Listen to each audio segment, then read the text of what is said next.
A few days ago, President Muhammadu Buhari headed east to inaugurate strategic projects in Imo State under the Hope Uzodinma-led administration. He explored the opportunity of his visit to interact with leaders in the region over issues of national interest. That visit by the president is our focus on this episode of Special Report. I'm Jeffrey Uzama. Thanks for joining us. Imo State, one of the 36 states in Nigeria's southeast region. The state capital, Owerri, is often described as one of the entertainment capital of Nigeria.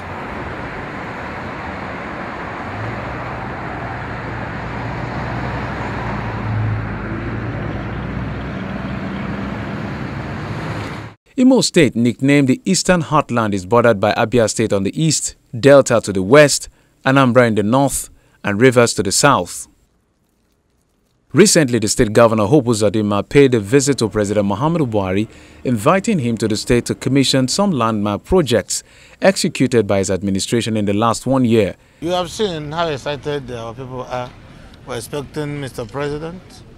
You know, Mr. President is a very popular and grassrooted politician. People from this side of the country are very happy to hear that he's coming. And particularly he's coming to commission projects. Recall a few months ago, virtually he commissioned the 2 major roads constructed by this government. And on Thursday, we're expecting him again to commission 2 other roads constructed. This is a balloon drainage technology and the brand new ESCO chamber we just completed. So it's good news. Things the dividends of democracy coming. Over the weeks, it has been about insecurity, unknown government, sadness and sorrow. And you can see that life came back. And now we are beginning to see commissioning, developmental projects. Now we can have life in abundance. And to use the opportunity as a forum to interact with the people of Imo State. Among other things, we at least show the entire country that the president also understands the need to visit the southeast part of the country to console our people for the incidents of the past, where we had these activities of non-government and banditry ravage the entire region. So coming here on Thursday will also be a kind of solidarity to our people and to condole those who lost members of their family in those ugly incidences. I think it is going to be a fantastic thing. It stands and represents also the unity of the country and the commitment and patriotism of Mr. President in making sure that Nigeria moves on. We are ready for this visit, and it's a historic visit. It's a visit that will profit Imo people because it also affords the state government an opportunity to further dialogue with the federal government on ways of furthering or moving forward in the state government developmental needs. The most important thing is to tell you that Imo is ready, Imo people are ready to welcome Mr. President tomorrow, and we are going to accord Mr. President a rousing welcome. And all is set to ensure that we host Mr. President very, very, very, very successful. Nothing short of this is expected. So thank you very much and you're welcome. I can take your questions if you have any. Thank you. That approved 9th of September as early as possible, Governor Hope Uzodinma, his counterpart in Ebonyi State, Dave Umahi, as well as the Deputy Governor of Abia State, Ude Chukwu, ministers and federal lawmakers from the southeastern part of the country all gathered at the Sambakwe International Airport in Owerri, the state capital, to welcome President Muhammadu Buhari.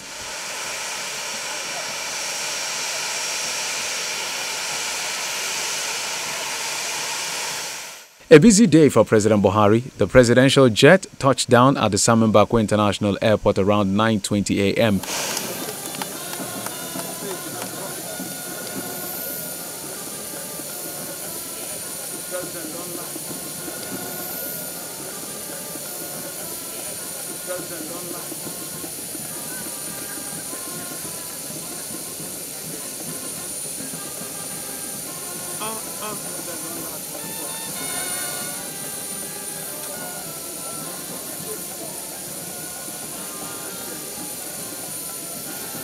A guard of honor on parade to welcome the president to the state.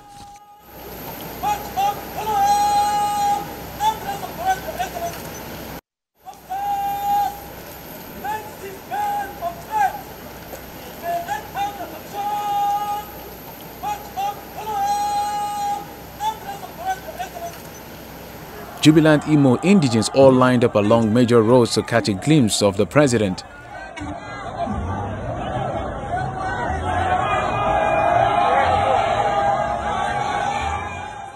When I assumed office as governor of Imo State last year, I undertook a holistic study of the needs of our people. I found out to my horror that the infrastructure base of the state had totally collapsed. Almost all the road network was broken. Owerri, the state capital, was worst hit. Flood had sacked several parts of the city, while in some areas, property owners had surrendered their property to flood, especially within the Tiger and Chukwumawaha Road axis, where the base of the current balloon-driven tunnel is located. Mr. President, the state of Naze Ihiagwa Nekede Obinze Link Road was pathetic, to say the least. The road was taken over by gullies, not potholes. It was nightmarish to the road users. And this is a strategic road that leads to the two federal institutions of higher learning in Imo State, namely the Federal University of Technology, Ihiagwa, and the Federal Polytechnic, Nekede. The lives of students and staff of these institutions, as well as residents, were endangered because the poor state of the road turned it into a haven for armed robbers. I recall vividly that on the day I flagged off the construction of this road, a woman broke down in tears of joy because the residents had lost all hopes of seeing the road reconstructed after over 15 years of abandonment. Overwhelmed, she cried out and told me that if it is the only road that my government will build in the entire administration, that the God she worships will still bless me. The feeling was same for all those who use the road. Seeing is believing. I accepted this invitation to come to see what the governor wanted me to see. And I have seen enough that justifies his integrity in making sure that he is working very hard to make sure that you get the structure necessary for you to build the oven. I am very impressed with what he has done because I have gone through the same problem at the center to make sure that infrastructure is what will enable the people to mind their own businesses. If there are no roads, if there is no security, what can people do? Absolutely nothing. I am very pleased that by some fabulous coincidence, my idea and that of your governor coincided. The president moved straight to the site where he commissioned the newly reconstructed Naz Poli Nekede Ihiagwa Road.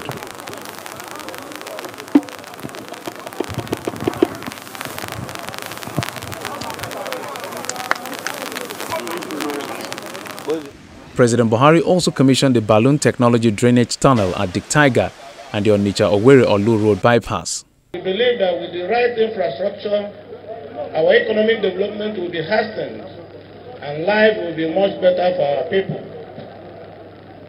That's exactly what informed our decision to permanently solve the perennial flooding of the capital city, Owerri.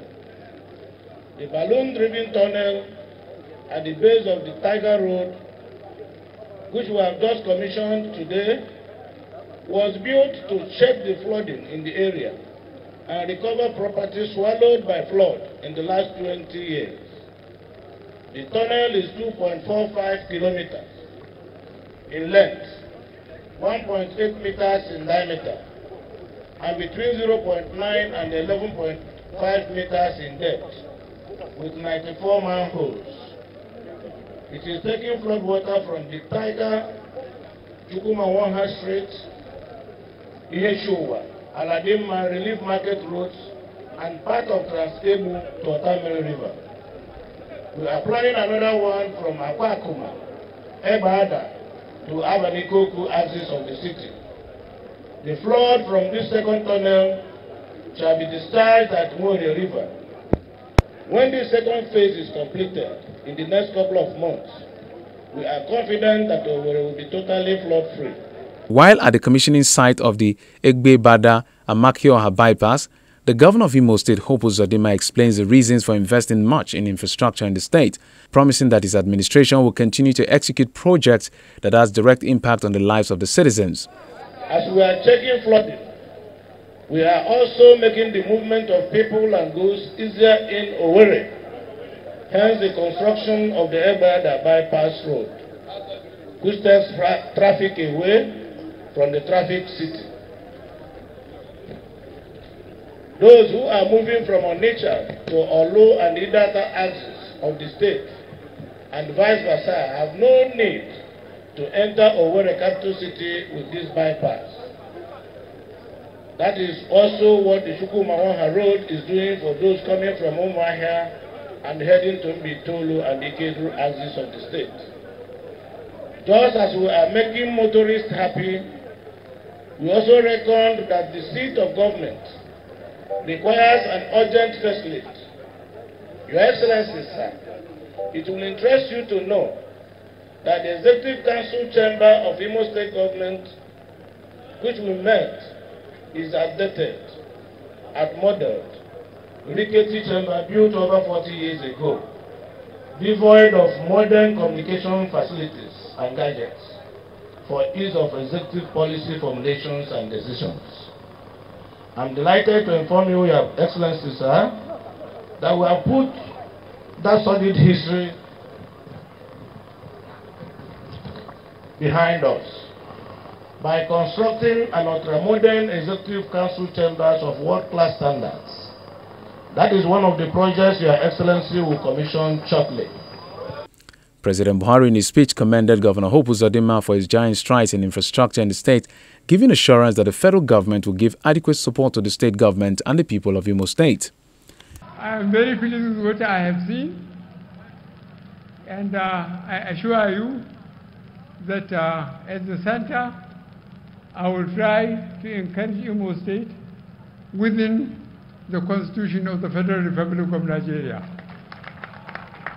I thank you very much for being lucky to have the break in the weather for us to go around and see what the governor has done for the state.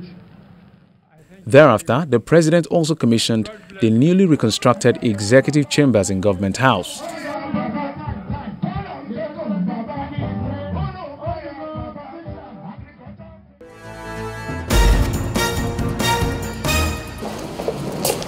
The President, Muhammadu Buhari, and his entourage walked into the venue of the highly restricted town hall meeting with some notable traditional rulers, politicians, and religious leaders of the Southeast extraction. Some of those present include the Obi of Onitsha, Igwe Alfred Achebe, former Vice President Ebitu Ikuwe, former Nigerian Minister Ike Nwachukwu, some serving governors, and federal lawmakers from the Southeast, amongst other notable elder statesmen.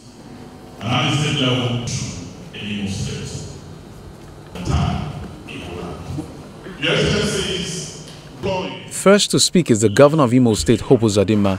He appreciates the president for wading into the security crisis, which bedevils some states in the region, calling for more understanding of what the region entails. Mr. Mr. President, at the heat of the security crisis in the Southeast, you graciously sent a high-powered delegation to meet us to provide solutions to the problem. We are happy that our fruitful deliberations were conveyed to you, and in your pragmatic manner, you directed an implementation that has manifestly yielded positive results today. It is important at this juncture for us to reiterate our collective stand that we believe in the unity of Nigeria. As Mr. President is aware, there is no town in Nigeria that you don't find an Igbo man or woman. Whether it's from Daura in Katsina State, to Ghana in Niger State, or from Ore in Ogun State, to Ahoda in Rivers State, you will definitely see an Igbo man. We are everywhere making our contributions to the economic advancement of Nigeria. With our investments and social attachment to our host communities, it is really inconceivable to imagine that we should support the breakup of Nigeria, not now, not tomorrow, never.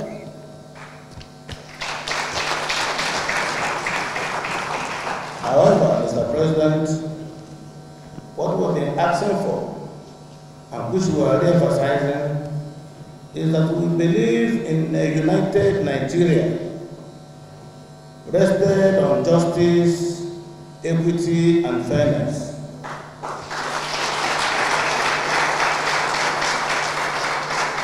No citizen will be happy if he is not given accommodation or if he is not treated like a Nigerian. Fortunately, Mr. President is aware of these issues and has done his best in actually addressing them through policy initiatives deliberately designed to give you those a sense of belonging. One of those initiatives is the building of the second Niger Bridge, which former administrations paid lip service to.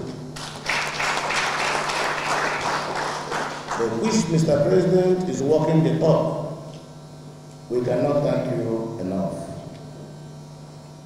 While praising the indigents from the southeast part of the country for being present and engaging in business in communities across the country, President Buhari wonders why a wonderful ethnic group like the Igbos will be opting out from the union of over 60 years. There is no town you will visit in Nigeria without the Igbos being in charge of either the infrastructure or pharmaceutical, from even galvanizers. So for any Igbo man anywhere to think that of anything outside Nigeria is unthinkable for me, because the evidence is there for everybody to see. You are in charge of the economy, whether you agree or disagree. The second Niger Bridge, and try and see what you are trying to do with the railways from Port Harcourt to go up to Maiduguri, and then linking them with the other lines. I'm sure you must have read Amechi's statement and the rail complex that this administration is working together with the Chinese government and others to make sure that we get the infrastructure right. Because I firmly believe when we get the infrastructure right,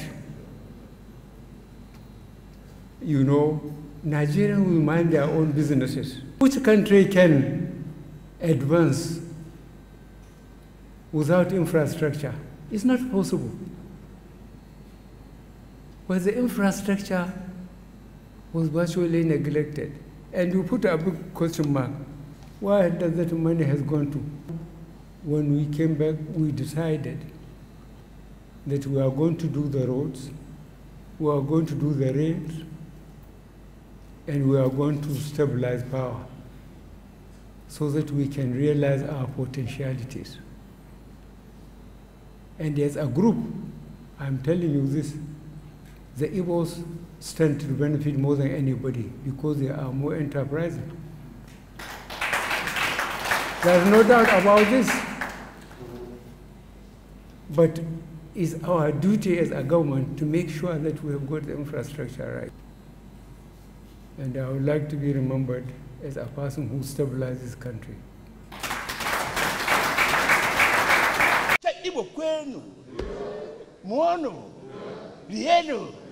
The former President General of the Apex Igbo Socio-Cultural Group in Nigeria, Ohanaeze Igbo Chief John Wodo, speaks the mind of the people from the region. Indeed, if the truth must be told in the history of Nigeria, Igbo are the most federating unit among all Nigerian citizens. Mr. President, generally speaking, anywhere you go in Nigeria, from Ohasara to Birnin Kebbi, you don't see an Igbo man, run away. Something is wrong there.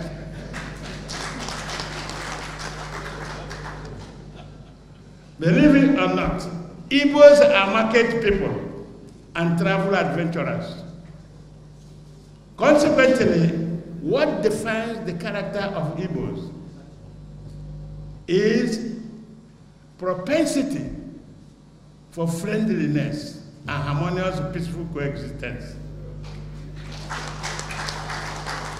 And this is coupled with a spirit of universalism of mankind. Igbos love humanity. They embrace life with enthusiasm, never a dull moment when with an Igbo man or woman. In fact, particularly with a woman.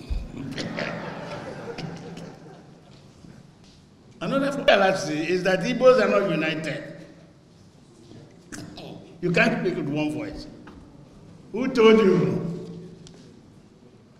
There are more things that unite us than divide us.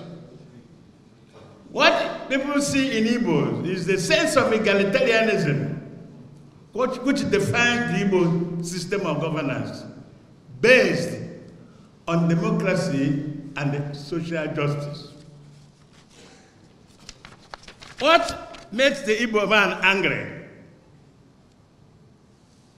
is indeed a system that inhibits his freedom of opinion, whether as individual or groups.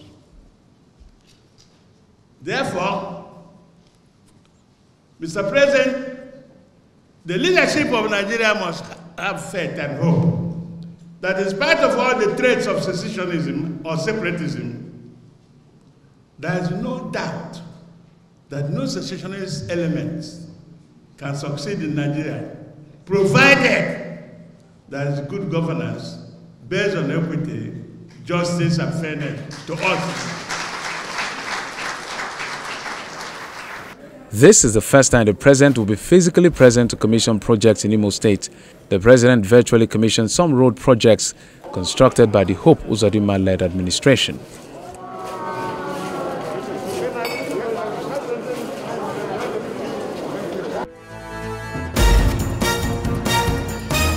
And that's it on this episode of the program. Many thanks again for your time and, of course, your usual company. I'm Jeffrey Uzongo.